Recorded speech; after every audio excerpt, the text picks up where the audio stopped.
We turn now to explosive allegations from disgraced R&B singer R. Kelly. He claims there was a plot to kill him in prison.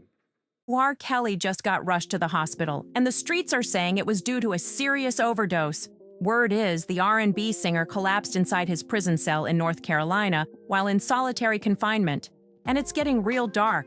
His legal team is claiming he was hit with a dangerous dose of medication that nearly ended him. Now here's where things get even wilder. Apparently, R. Kelly had already told folks he was scared for his life. His team said he wanted a pardon from Trump because he felt certain people were out to get him. And now, this ain't just coincidence. It's looking real suspicious. His lawyers straight up said people are trying to kill him.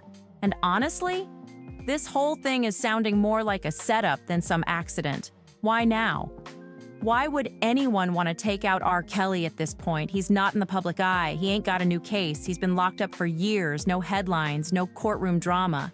So why would someone move like this now? The whole situation just smells off. It's like someone wanted him silenced, or at least sent a message. But here's the thing. This happened around 10 hours ago, and there's no word of him passing away. So it seems like he made it out alive, for now. Let's see what updates come in next, because if this was really a hit or an accidental overdose, then we're looking at something way deeper than what's being shown on the surface. I don't think he's getting out. R. Kelly's heading right back to that prison cell real soon. Welcome back to Mic Drop Daily TV. Go ahead and smash that like button, drop your thoughts in the comments, and let's dive straight in because there's a lot going down right now. R. Kelly's situation is wild.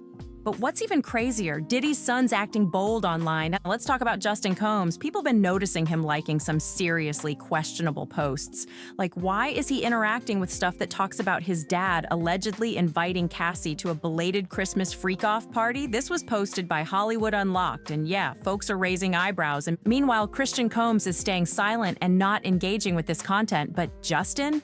He's out here showing support during a trial where shocking details are already pouring out.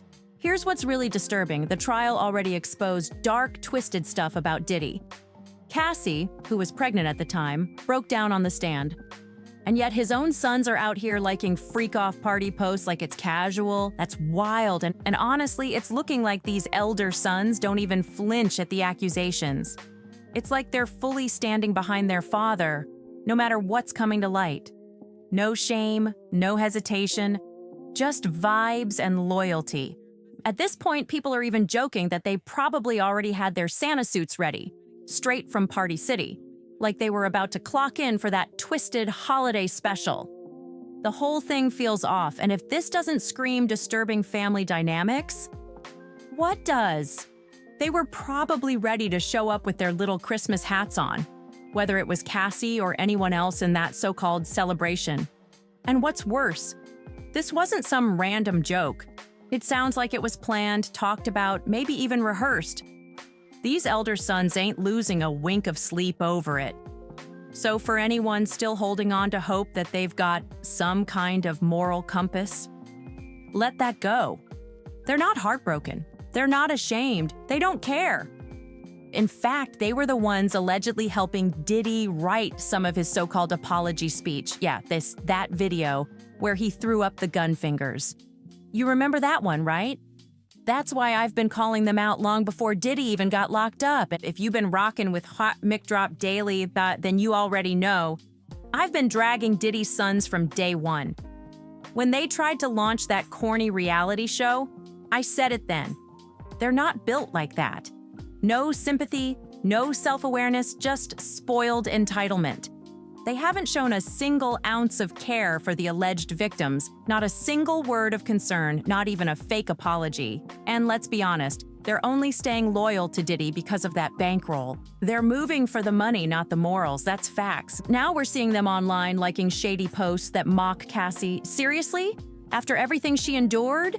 This woman was hospitalized, hooked up to IVs, broken down emotionally and physically. And these dudes are still out here throwing digital shade like it's a joke. Cassie literally just gave birth, and instead of showing basic decency, they're online laughing, clowning, and supporting that mess like it's entertainment. It's beyond cold. It's heartless. These dudes are carbon copies of their father, cold, detached, and reckless. And honestly, I don't think they deserve any sympathy. Their father's out the picture now, sitting in that jail cell and likely never walking out again, so why should they be spared from the spotlight? I want to see their reactions when the final verdict hits, when that sentencing comes down and reality finally smacks them in the face. People keep trying to play this off like it's just some simple DV situation, but nah, this case got way deeper layers. There's talk of RICO charges in the mix. We're talking organized filth, not just personal misconduct, and yet the sons still walk around like nothing's wrong, and here's the kicker. One of them is already facing his own lawsuit for some shady behavior. Birds of a feather, right? And let's not ignore the disturbing whispers floating around. Stories have been out there, unconfirmed but chilling, claims that Diddy and his son were involved in wild, graphic things together, even spit-roasting women. Yeah, that term alone is nasty.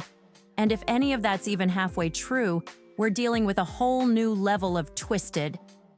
I wouldn't even be shocked if Diddy liked watching his sons get involved with the same people he was messing with. As gross as it sounds, it lines up with the idea that Diddy got so warped from his past that he normalized it, even fed off it. Sharing people with his sons? That's next level disturbing. But based on his alleged mindset, he probably didn't even see it as wrong. This ain't just about bad parenting, and this is some deep-rooted sickness.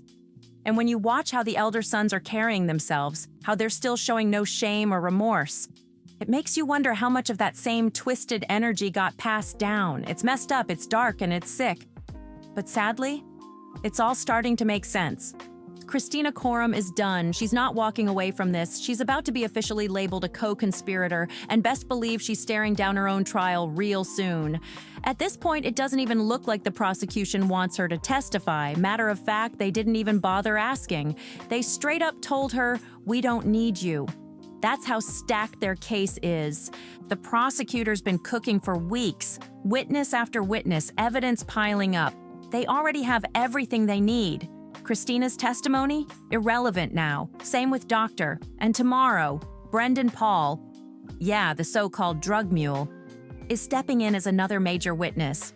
With all that heat in the courtroom, Christina's silence don't even matter anymore.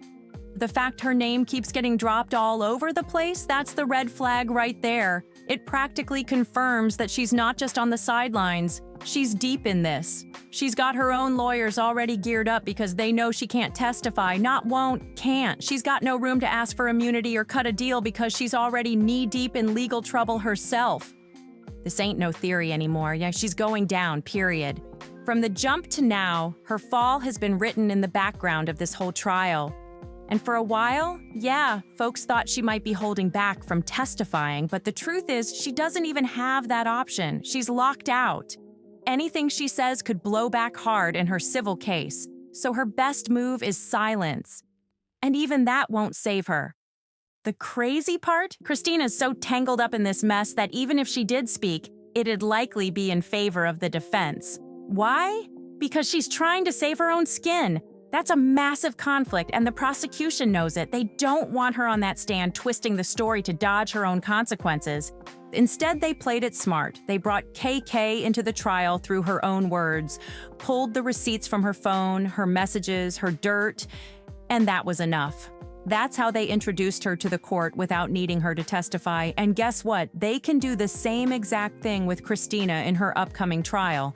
They've got the tools, they've got the files, and they're locked in. Khristina Khorram, she's next on the chopping block. Why would they even consider putting someone on the stand who's still clearly in love with Diddy? Someone who would ride for him no matter what? That would be straight sabotage for the prosecution. Let's be real.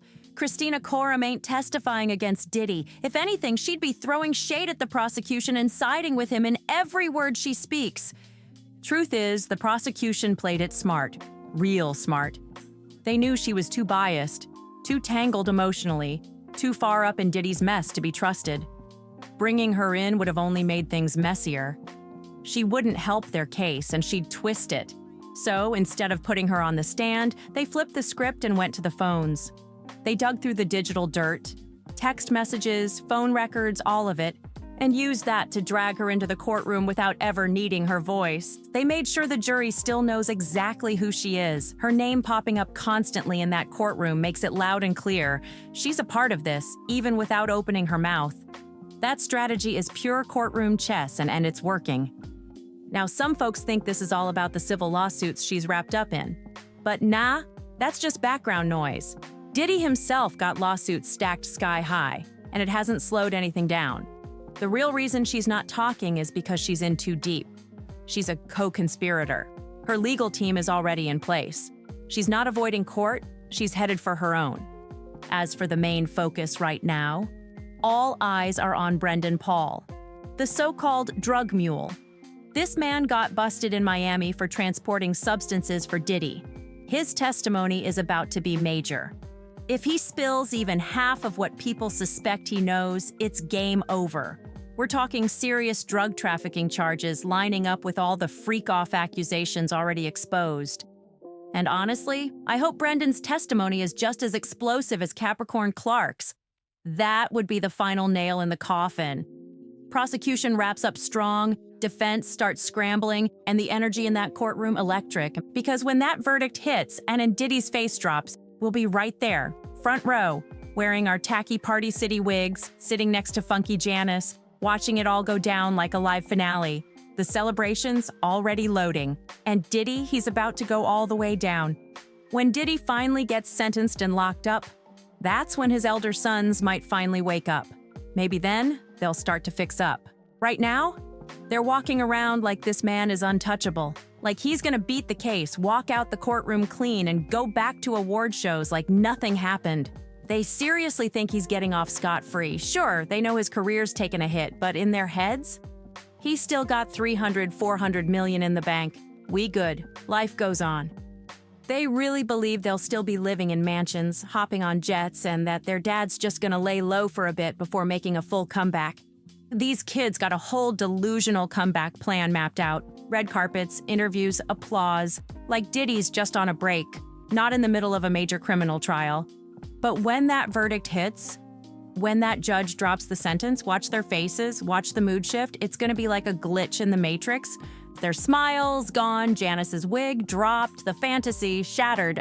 Let me know what you think in the comments, and especially about the R. Kelly situation too. Do you buy the overdose story, or is there more to it? Because honestly, I'm still trying to make sense of it myself. And if you're here for the real tea, make sure you hit that like button, subscribe to the channel, and share this video with someone who's been following this wild ride. You don't want to miss what's coming next.